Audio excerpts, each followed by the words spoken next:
chaos, stress, and nightmare. That's how crew members are describing the making of Melania, the $75 million Amazon MGM documentary about U.S. First Lady Melania Trump. According to people who worked on the production, the worst part of working on the documentary wasn't access, security, or the stakes. It was what happened behind the camera.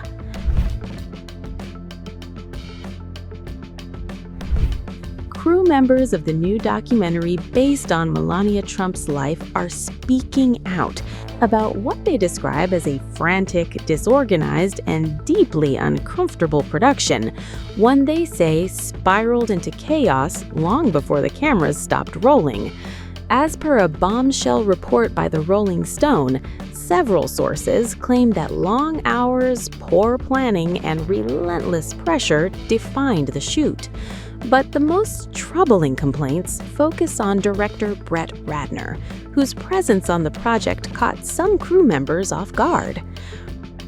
Ratner, who has not released a major film since 2017, stepped away from Hollywood projects following multiple public accusations of sexual harassment and assault, allegations he has denied. More recently, his name surfaced in documents connected to convicted pedophile Jeffrey Epstein.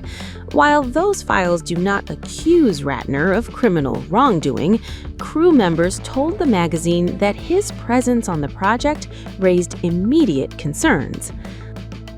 One staffer said they were not informed of Ratner's involvement until just days before filming began and would have declined the job had they known. Another was more blunt, calling Brett Ratner the worst part of working on this project. A third described working alongside him as deeply uncomfortable, and that was just the beginning.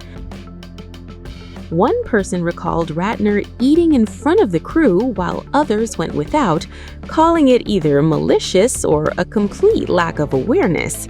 Another described the director as dismissive, saying he left trash behind and didn't acknowledge staffers' existence for even 1 nanosecond. Beyond personal discomfort, crew members also described what they characterized as operational chaos, including last-minute travel changes, extended workdays without meal breaks, and confusion tied to filming across multiple locations in Florida, Washington, D.C., and New York. Several sources said the pressure to capture footage of the First Lady in the narrow window leading up to the inauguration created what one called a frantic scramble, with little coordination and few safeguards for crew well-being.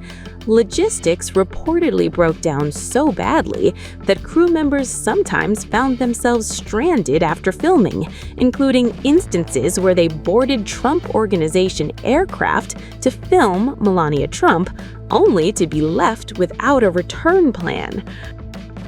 And the unease allegedly didn't stop when filming wrapped, because as the project moved toward release, some who worked on the film reportedly took extraordinary steps to distance themselves from it, including asking not to be publicly credited at all. One estimate suggests as many as 2/3 of New York-based crew members requested anonymity. Another person who will be credited said they now regret it, telling the magazine they are much more alarmed now than they were a year ago. That reluctance stands in stark contrast to Hollywood norms and underscores how polarizing the project became behind the scenes. Notably, crew members did not place blame on Melania Trump herself. As per the report, she was described as friendly, engaged, and totally nice, though sources also noted that she exercised an unusually high level of involvement in shaping the film.